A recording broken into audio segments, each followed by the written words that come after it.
And I want to give you props for helping me adjust my mic. I went back and listened to a couple of the most recent episodes Hmm. compared to a few episodes back. This positioning is so much nicer. It's warm. It's clear. Yeah, it's just sometimes you gotta just play with it and figure it out. Yeah. But yeah, and it wasn't until I actually looked on um, the Blue website where I didn't realize it either until that point where it's like you got to talk to it this way. If you try talking into the top, it just doesn't pick Just it up yeah. the way the mic works. Yeah. You So know, it's good. and we're not professional audio engineers. We're just kind of winging it, We're getting hoping there. people listen. I'm seriously looking forward to the day where you get that mixing board. So Evan, when he was on showing us some of his gear, he's got a little mixing board and a little stuff. Like we've Yeah, got to at least get to that level. That was awesome. I don't know why yeah. we need it, but I, it I'll looks find a cool. reason. I'll find a reason for us to get to that Maybe point. we can do live sound effects, and you can be like the radio DJ guy, and you have a bunch of stuff stored up on your board, and someone says something funny, you hit like the cymbal crash, and Mhm. I don't know. Yeah, 'cause I think, do I have stuff in here? No, I don't. I have little video clips. I don't have audio clips. So yeah, maybe we Wow. get to that point. That would be next level. Speaking of that, my son called me at 11 o'clock last night. I was like asleep, and I'm like, what do you need? He's like, what's the thing we can put on my computer so I can be a YouTuber? I need to edit my videos. I'm like, you have iMovie on your Hmm. laptop. He's like, I know, but the sound clips suck on it. And I'm like, what are you talking about? He's like, they're not good enough for the YouTube quality videos I'm trying to create. So Well, I have a membership to I think Audio Blocks that has a ton of royalty free sound, so I may okay, turn him loose on that. yeah. I I mean, don't know like what he's depending got upon what he's planned. recording, you just got to I start somewhere. that's what I told him. I said you haven't. I said I have not seen you post one YouTube video. So why don't you go create some videos, get more comfortable with iMovie. Use there's iMovie has a ton of built-in audio clips you can use.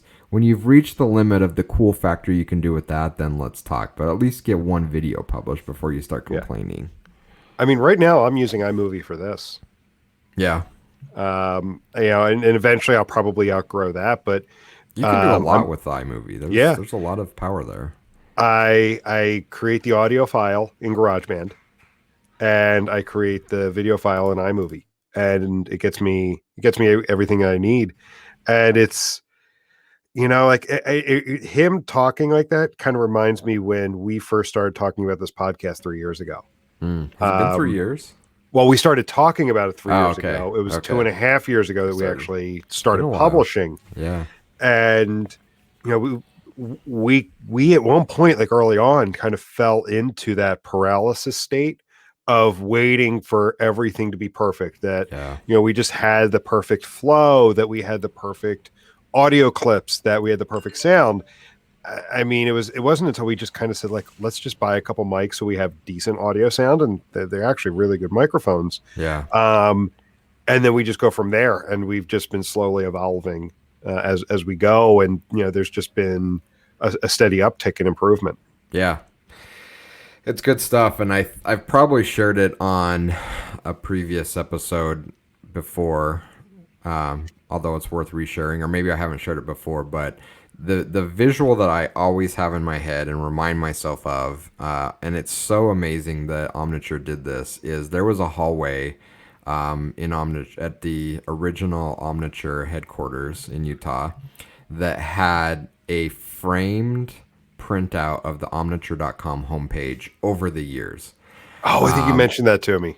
It is such a cool visual to go back and look at like how janky those first couple ones and almost Yeah. embarrassing they were, but it's like that's how everything starts. And we have this recency bias where we remember these like last minute things. I got to kill my notifications here, but we have this recency bias where we only remember the last couple things. Like it's always been this clean and crisp and good. It's like no, everything starts out a little like embarrassing and janky, and you're just not proud of it, but you get started and you evolve. So Well, I mean, that's why so many people have ideas for products and they never come to market, because they have this vision of this perfect product that they want, and it's going to take you multiple revisions to get there. Yeah. And chances are, even like the perfect version, the imperfect version that you put out, and I don't mean, when I say imperfect, I don't mean flawed, I don't mean buggy. When I say imperfect, it's not meeting what your vision is of it.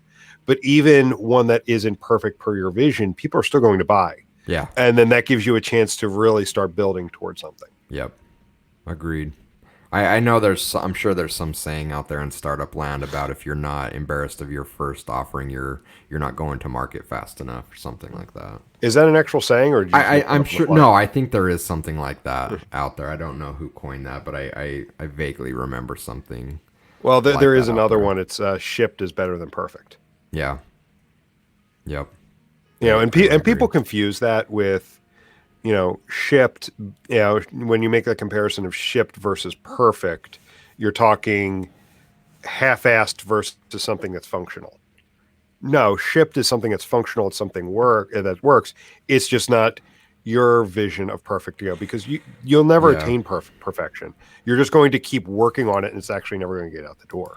Yeah, no, it's true, and I think it's something that we all struggle with to varying degrees. And I may have talked about it before, but I sat in on a keynote at one of the Adobe Summit sessions in Salt Lake. This was many years ago. Seth Godin was giving the keynote, and he gave this story about thrashing as it relates to failing to ship, and he said the best companies, the best shippers in the world thrash early, meaning we get together very early in the ideation phase, and we fight and we debate and we argue and we thrash around, and then we come up with some kind of plan and we move forward and we ship.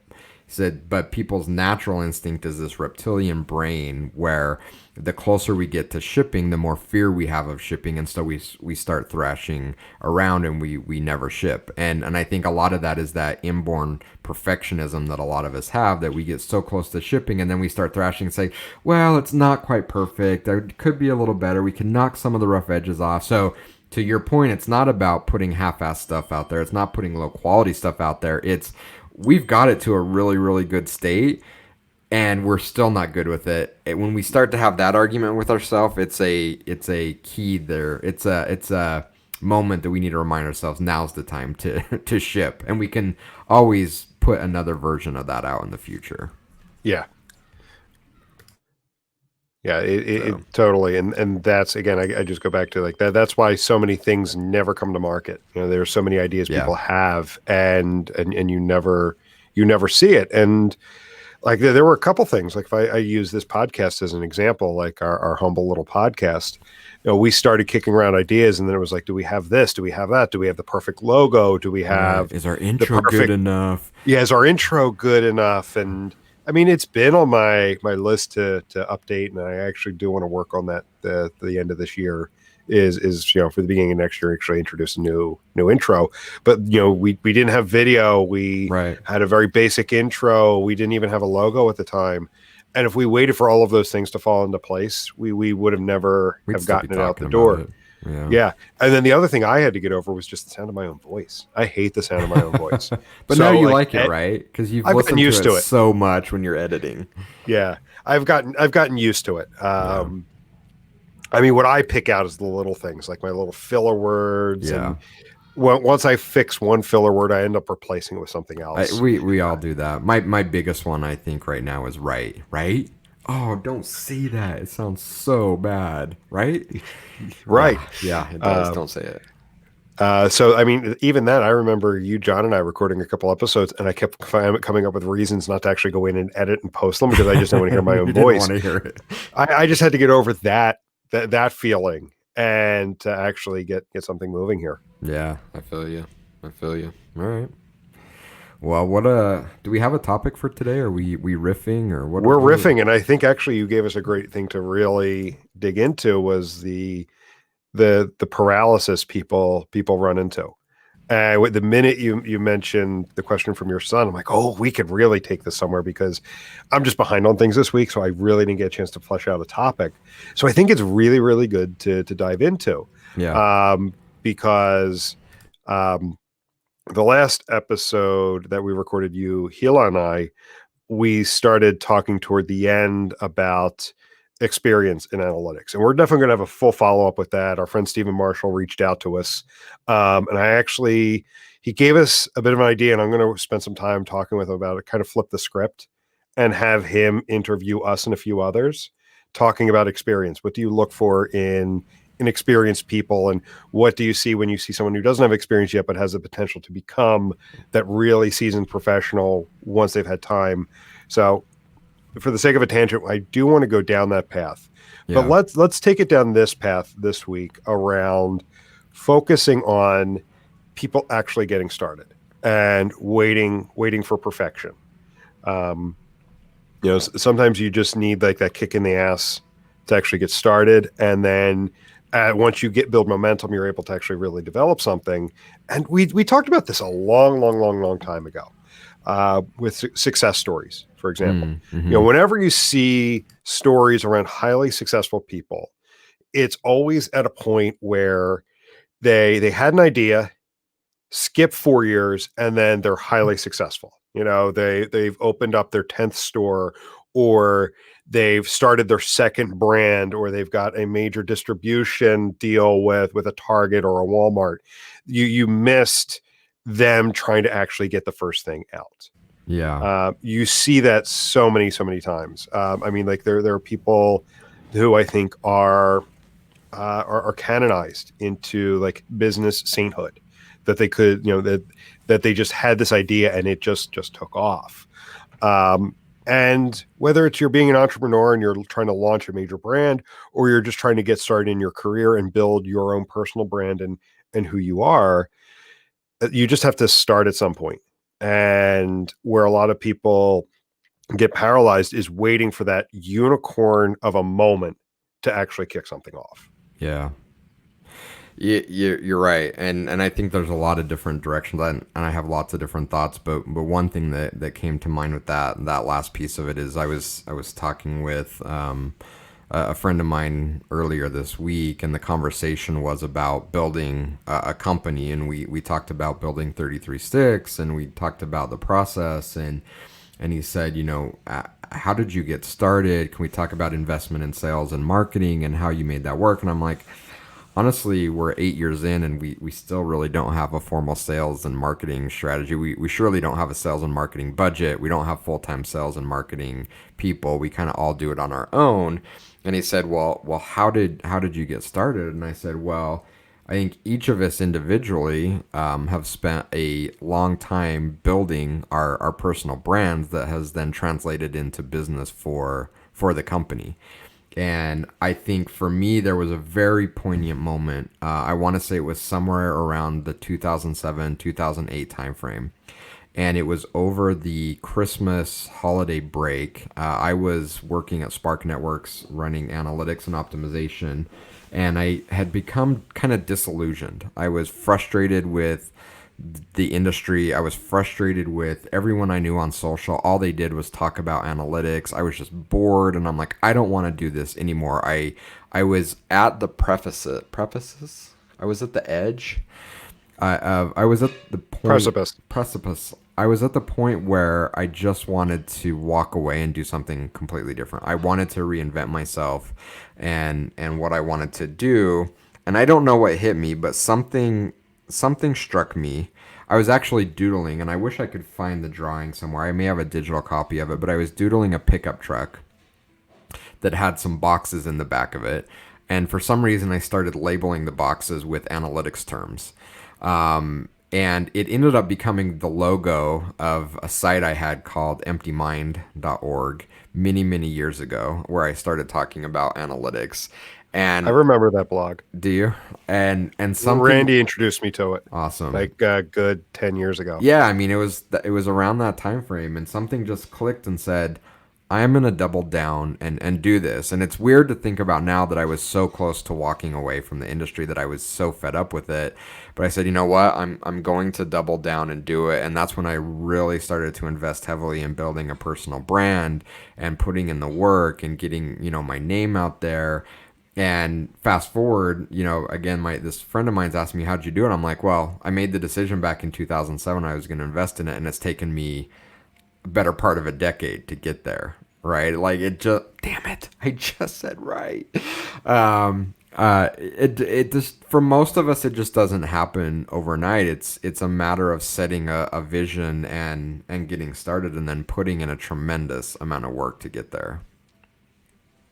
Thinking about being embarrassed of your first offering. So back at this same time frame, 2006, 2007, I was a big fan of the Thunder Show, which was Gary Vaynerchuk's original wine library wine reviews videos that he would publish. And it was just a small group of, maybe a few thousand people that followed him at that time. Now he's got millions of followers, but at that time, there, and he still has the videos on YouTube. We should link a couple up, because if you've seen any of Gary's content now, it is so highly polished and good.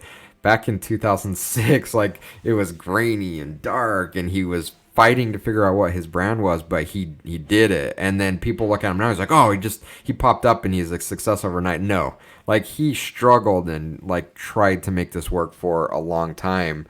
And that's the path. But unfortunately, for some reason, there's two scenarios that I see happen. One, we sanitize that for some reason. Lots of people sanitize that and don't like to tell that story. They like to tell the story that they have overnight success, because for some reason that makes them look better. Or we just don't talk about it. And I think it's a shame, because it's a natural part of the journey, and we need to help people understand that. But more recently, it's almost like we've over glorified that front part of the journey, and we're to the point where we're making up how much the struggle was, to a point where it's just not believable, and that's not doing us any kind of favor either. Yeah, and let's talk a bit more about the sanitization, because I see that more often than not. Um, with people, and we I see it in every facet of life these days. People want to, people seem to want to curate this perfect vision of themselves, this perfect vision of their career. Um, and I'm curious as to why that may be. I can think of a couple reasons. Is it because maybe they feel that people are going to look down on them? A bit of maybe some imposter syndrome there. Could be. I think a big part of it is just what we see. Again, it's the things that are most visible to us are helping shape the way that we react to it. And Fair it's point. interesting. It's an interesting point you bring up, because last night I found myself kind of bored, just like laying around on the couch, and I pulled up Instagram and I pulled up the search feature, like things that they're recommending that I might like, and I start scrolling through it, and I'm like, none of this is real life. Like, all of this stuff is staged. In fact, there's some websites out there that are really fascinating that have deconstructed a lot of these, like, influencer posts to show how they're, like, staging them with angles and stuff to, Oh, you like, got to send that to me.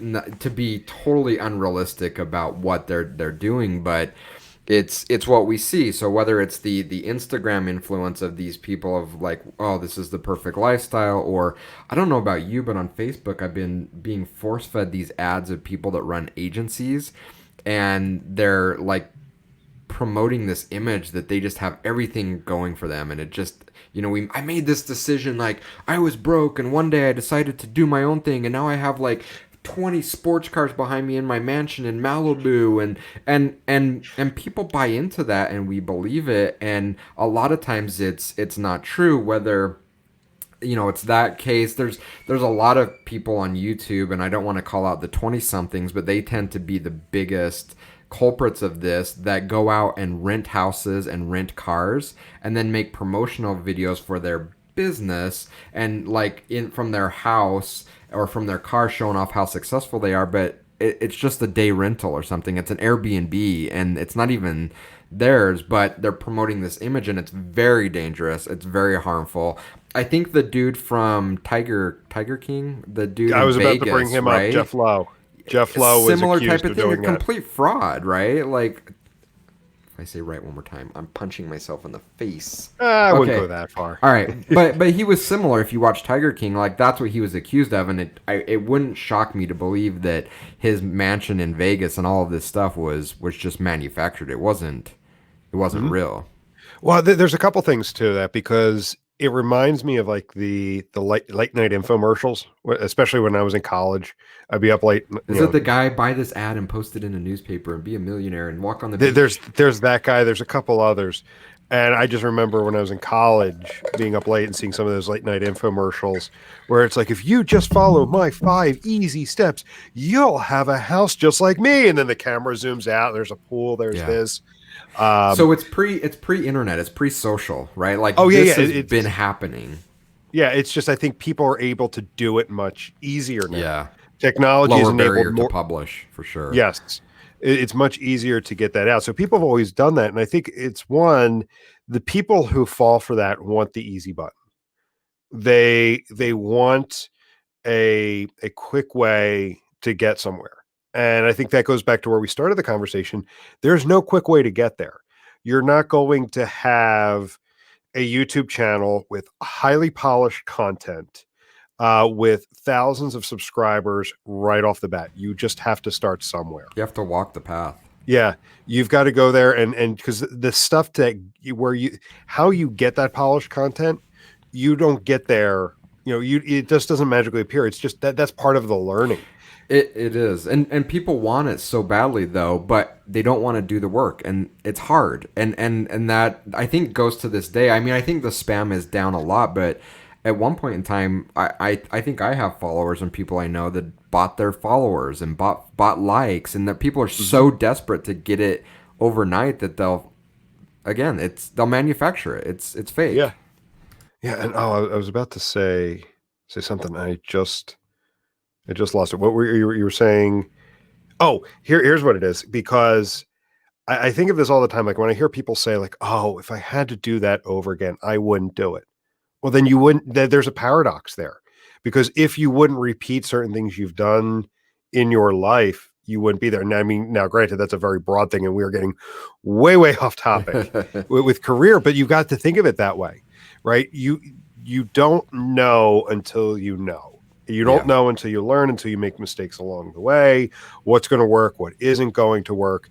So it does. It drives me nuts when I do hear people say, like, well, if I had to do that all over again, I wouldn't do that. Well, then you wouldn't be here Yeah. knowing what you know and knowing that doing that is a big mistake. Yeah, for sure. And I don't know how we fix it. I don't know how we unwind it. And maybe there are a few outliers that are just natural born genius prodigies that just show up and it's easy and it works. But for the 99.999% of the rest of us to get to where we want to be, we have to put in the work. And it is incredibly difficult.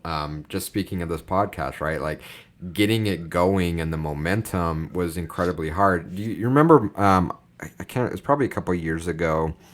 We were talking about this in some of our internal company meetings, and I used the analogy of the strongman competition where they pull the plane or they pull the locomotive down the Or the track bus or something like and that. the Yeah. bus, right? And those first few inches where they're literally digging their nails into the pavement to get it to just move a millimeter is so incredibly difficult. But then all of a sudden they get that momentum and then it starts moving on their own. Most of us don't get past the digging our nails in because it's hard, it hurts. And Yeah.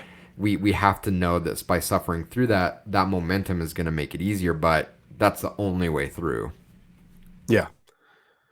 So. Yeah, I don't know how we fix it. It's unfortunately rampant, and it's across everything. When I was looking for a home and ended up purchasing the home I'm living in now, this was 4 or 5 years ago. Looked at several homes, and they all fit a similar model. And one very particular was this beautiful home, kind of up on the hillside, overlooked the valley, brand new. Well, I was a couple years old, but I walked into it and I asked the real estate agent. I said, you know, this is the third home we've looked at that's kind of in this state. I feel kind of weird being in here. Are they moving out? Like it looks like they're in transition because there was like a couple appliances on the counter. There were a few clothes in the bedroom. There was a mattress on the floor in the master bedroom. I'm like, this just feels weird to me. And he said no, like they're full time residents of this home. You know, we Hmm. scheduled this visit. They're out, and I said, what's happening here? And he said, you wouldn't believe me if I told you the percentage of people that have overbought into homes that it's the outside of the home they can't afford to literally put a toaster on the counter. They've leveraged themselves so much, but to the outsider, it doesn't matter. And it just blew my mind. And then it was funny. A year later, I was watching a documentary on this guy that got busted for fraud, who had this amazing penthouse apartment. And when they eventually went and arrested him, he had a shoebox in there, a mattress without any sheets, and a couple of cans in the pantry, and that was it. He used it as a front to like show off that he was this big successful person, and it was all a fraud. And it's unfortunate that so many people seem to be living that way. Oh yeah, like to get dig into my personal life a little bit, like that's actually conversations my wife and I have had the last few months. So the house we're in right now, we're renting. I started renting it a few years ago before we met and eventually got married. I mean, for me at the time, I was renting an apartment. I wasn't sure where I wanted to buy yet, so I didn't want to buy anything. Wasn't sure where I was going to buy, where I was going to land, and a buddy of mine had this house available, and it's a nice house. It's a 3 bedroom row home, and he's like, "You're looking to rent?" I'm looking to rent to somebody I know, and I'm like, "Yeah, we were actually able to work it out that it's cheaper than some 1 bedroom apartments in this area." And the house is in good condition. It's great. It fit me great then. It fit great when I got married. My wife moved in, and since we got married, we've been looking to buy a house, buy a permanent residence. And when we actually took a step back and stopped looking at houses, I'm like, we're looking for like this perfect unicorn to come out of Mm, nowhere. A nice yeah. big, plot of land, nice big backyard off a main road, 4 bedrooms, two baths or 1.5 baths, like finished basement, or a basement that can be finished, like all of these perfect things, an office for me. And I'm like, if right now, like if we're going to find a house like that, it's going to be in this area, 500,000 or more. Yeah. And I'm like, we'll be house poor, Right. like exactly what you were describing. We won't be able to actually do anything. And then we had a shit or get off the pot moment toward the end of the summer where my buddy calls me up and he's like, what have you guys been thinking? We're thinking maybe, it might be time to sell. The market's up. And we kind of panicked at the moment, but then it kind of forced us to say, like, we're actually really good here. Like Mm, this is perfect for us. Right now we only have one child. Even if when a second one comes along, we'll still have plenty of room. Like this is actually really good. And this house is a known entity to us. We know the condition of the roof. We know yeah. the condition of the basement and water, and we know the condition of all of those major pieces of the house. And I'm like, chances are, since we've been renting from them, we probably be able to strike a nice deal, and we did. Nice. We got it for a nice amount. It's going to keep us significantly below our budget, and it's going to prevent us from overspending and not being able to do anything. And then maybe in 3 or 4 years we'll sell this and move on to something else. Yeah. That's awesome, and I think it's a really comforting, healthy place to be. I mean, the old saying of keeping up with the Joneses, whatever, is true. Hmm. And I had I can't remember who it was at one point told me, when we were talking about the subject, he's like, I'll let you in on a little secret. Everyone is concerned about themselves and they don't care about you. So if you're buying stuff to impress your neighbors, they're not even noticing. So Yeah. you should do what's going to make you comfortable and don't do things to try to keep up, those appearances. And it's just an unhealthy way to live. And again, a lot of the time it leads us into these shortcuts, and kind of back to the conversation we're having is like, you know, you may think you're getting to a place you want. You know, you can put the facade on, you can buy the fake followers, you can put up the image that your business is 20 years ahead of where it is, but to what end? I mean, how long are you going to be able to keep up that grift? And even if you can, are you going to be able to sleep at night and be comfortable in your own skin? Hmm. Yeah, and yeah, I can't think of a rebuttal to that, but I do know, like, when you talk about keeping up with the Joneses, there are a couple of people that I do know that do that. They spend money purely to have what other people have. They want things purely because somebody else has it, whether they actually want it or not, or would they have ever thought of getting it had they not seen other people do it. And you just want to go up to them and say, like, you're wasting money. Like, you're spending money that you don't have, or spending money that you shouldn't spend to do that, to yeah, put up this fake image of who you are. Yeah. Yeah, and I think that's a good way to kind of bring it back to the conversation as far as what how we kick this off around. It's a process, you know.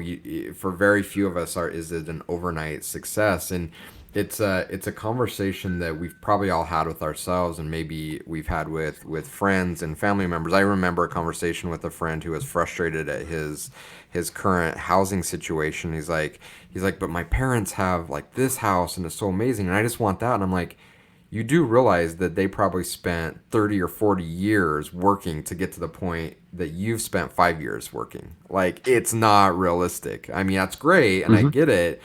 And again, like, that leads us to this point of, are we gonna put in the hard work to get there, or are we gonna try to fake it so we feel better about being there? And I think, again, a lot of people struggle that with that in their personal lives as far as what they want and proper expectations. I think a lot of us struggle with that in careers and things that we're building, whether it's a career or the podcast or whatever. We all want that overnight success, but it's not there. It's not in the cards. Yeah, I mean, I think we've all worked with that, that person that, is maybe 1 or 2 years into their career, and they dream of being in management. So they Yeah. do everything they can to bypass things as an individual contributor, as just gaining experience, rushing into management. So when they get in there, before they know it, they're overwhelmed. Maybe not initially, but they become overwhelmed with the role because they didn't go, they bypassed all of those learnings that you would need as an individual contributor, and learning your own style working and your own management style. I think you've put it best where you've talked about, like, you've made, before you started this company, you made a list of, if I'm going to start a company, these are the things I'm going to do and not do because of my experience as an employee. Yeah. Yeah, and I think as employers, we need to do a better job of helping frame that arc of what it looks like, and we need to help employees not buy into the hype, because I think employers are buying into that. Look at all the made up titles around to make people feel like they're Yeah. in a position they're not, kind of helping buy into that. Well, if you don't give me my title, I'm leaving. Okay, I'll make up this made up title for you that doesn't mean anything and isn't representative of what you're doing, and it's just this really cyclical process that is unhealthy. If you look at other trades, I think it may be slightly different. At one point in time, whether you're an electrician or a plumber or a chef, there's like this known path where you study under a master and you're apprentice and you get better, and it's kind of assumed that this is the path I'm going down. Unfortunately, in business, we don't seem to have something in place where it's like that, and everyone's Mm. goal is, how can I, step on top of the person and push them underwater so I can get ahead faster and get to where I want to be. It's again, it's very unhealthy, and probably leads to a lot of the unhealthy cultures that we see in a lot of companies, especially Mhm. big companies. Totally. So, like, my brother and several of my friends are all tradesmen. Um, so they, after high school, I think a couple of them went to college for a couple of years and decided that wasn't for them, and they got involved in the trade. So they went through an apprenticeship, and like a 5 year apprenticeship is the minimum for most of those trades. Um, And the whole point is you know your role. You're here to learn. There's a school factor to it, but then there's also the work factor to it. So you don't have people trying to bypass it. Like there's no way you can bypass that stage of your career, and it's where you're working alongside like the senior level people, the master level people who are teaching you that. And I've mentioned it multiple times. I think that's the one thing the business world is lacking, is you don't have that kind of senior level or master level relationship with someone who's coming in at an apprentice level.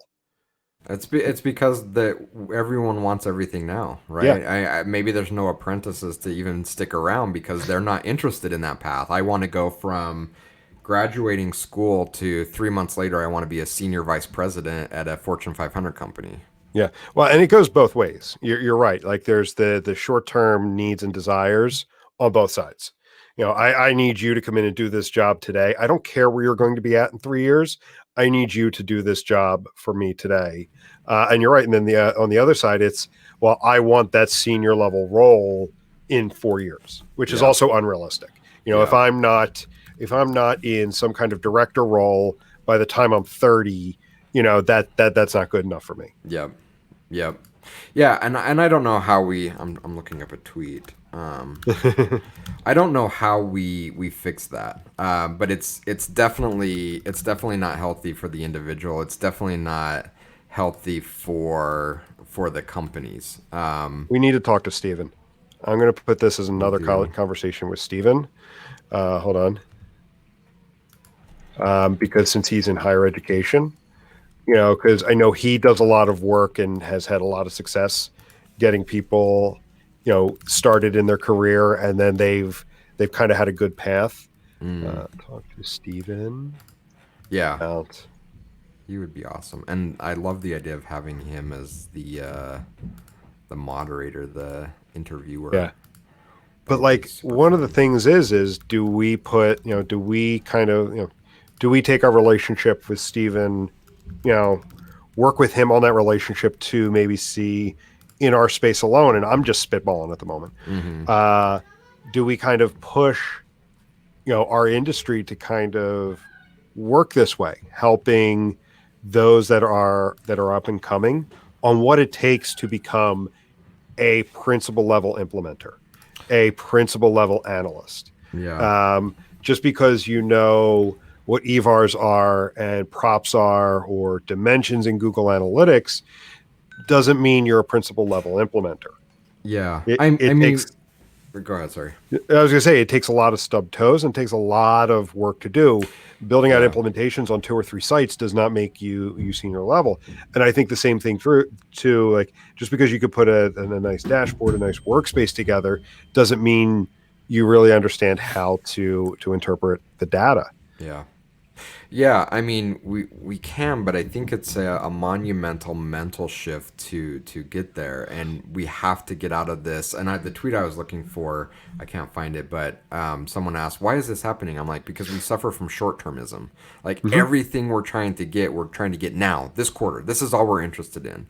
And in order to get to a point like you're talking about, it's going to be a massive mental shift from both companies and individuals, that the long game is where we really want to be, because we can say, look, let's invest in truly making you the top of your trade.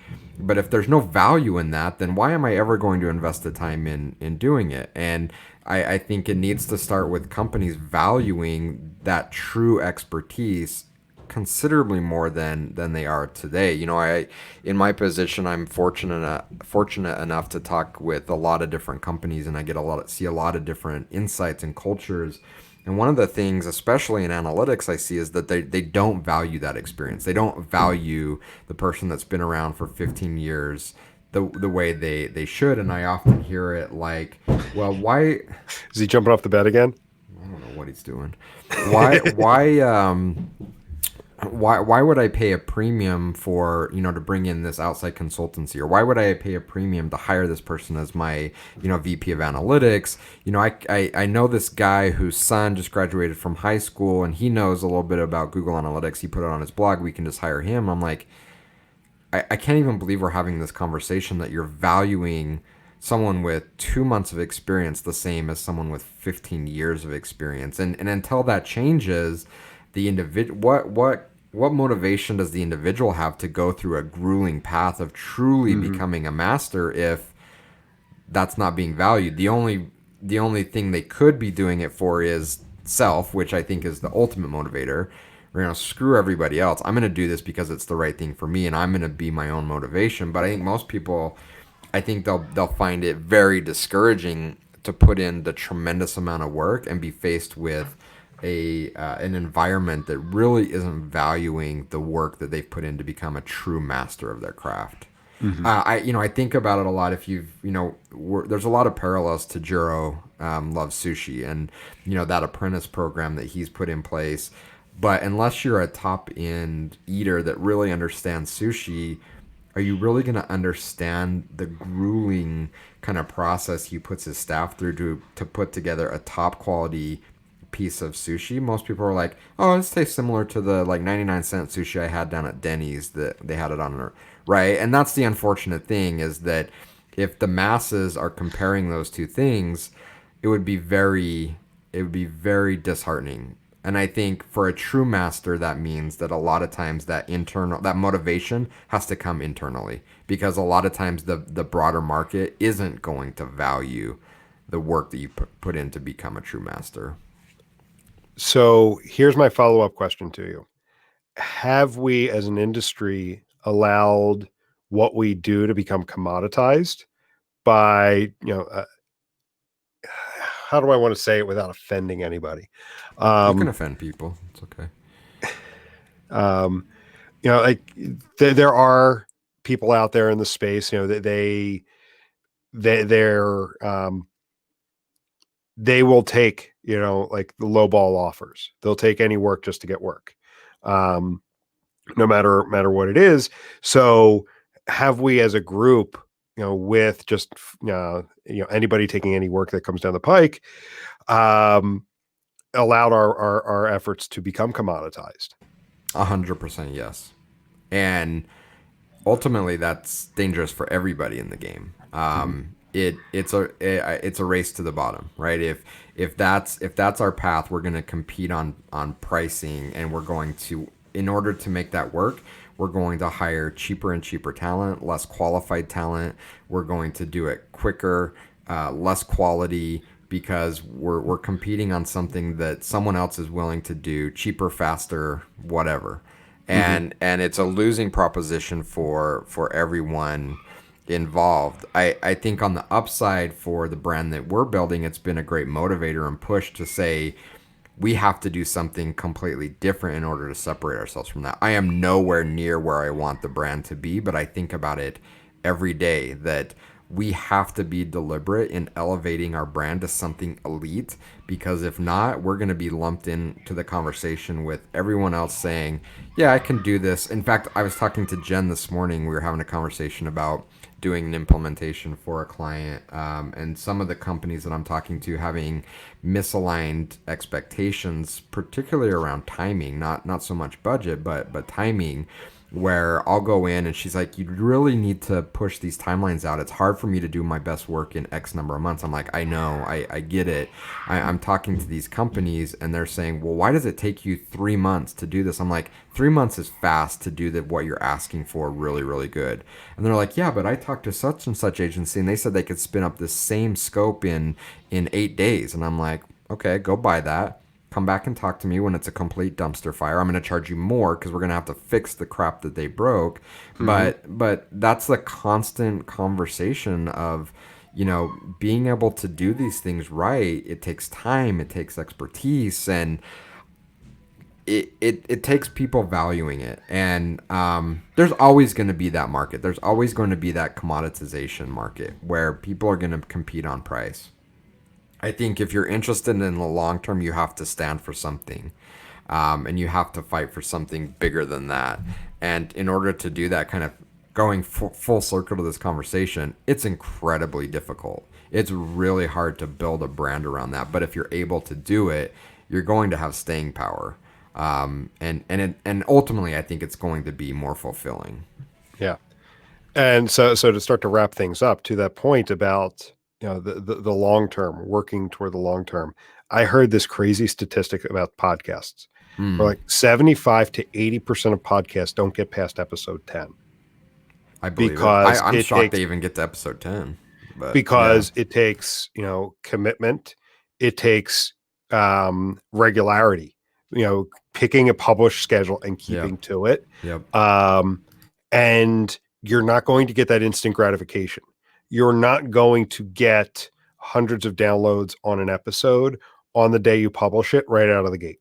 It's going to take you to episode 200, 250 to get there, Yeah. because you need to slowly build an audience, and an audience that knows that your episode is coming out. You have episodes that come out every Tuesday and Thursday or every Wednesday or whatever. They know when an episode is coming. Yeah. It's so true. And again, I think the common theme here is it takes time, it takes deliberate action and effort, and you can get there, but you have to be dedicated to it. Look, you can always, well, if you're in the position, you can buy it. I think about people that are in a position to just buy kind of the appearance. Mm-hmm. We built a cabin from scratch and it took like 6 years. There are Mm-hmm. people that are in a position to just drop money and buy something outright. And I always think, I don't think they would appreciate it as much as like me going 6 years in and like literally laying every log and making it Mm-hmm. work. There's a level of appreciation for the work that you put into that. And I think the same could be said for our careers, for your podcast, for your website, for your personal brand. If you're in a position, you can go and buy the appearance, buy the followers, buy the look that you want. And even if it makes you, quote, successful from a financial standpoint, I still don't think it's going to make you successful from a personal standpoint. I think you will always feel empty and unfulfilled inside.